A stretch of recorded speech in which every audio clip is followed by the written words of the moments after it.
Кээде жашоодо баары биз каалагандай болбой калат.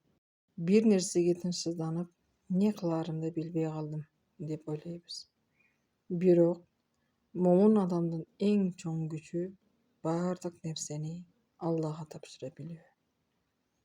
Сен колуңдан келген аракетти кыл. Андан кийин жыйынтыгын Аллага тапшыр.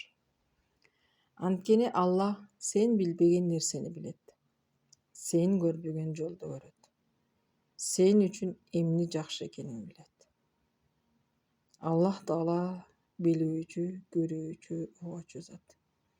Бүгүн жүрөгүңдө оордук болсо, өзүңө мындай де: Аллахым, мен сага ишендим.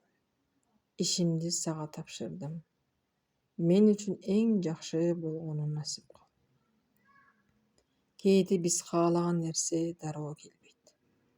Бул Аллах сени унутту дегенди билдирбейт.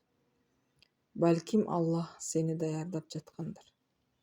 Балким сен каалаган нерседен да жакшы нерсени сактап жаткандыр. Ошондуктан үмүтүңдү үзбө. Дубаңды токтотпо. Аллага болгон ишенимди бекемде. Жүрөк Аллага таянганда адам жалгыз калбайт.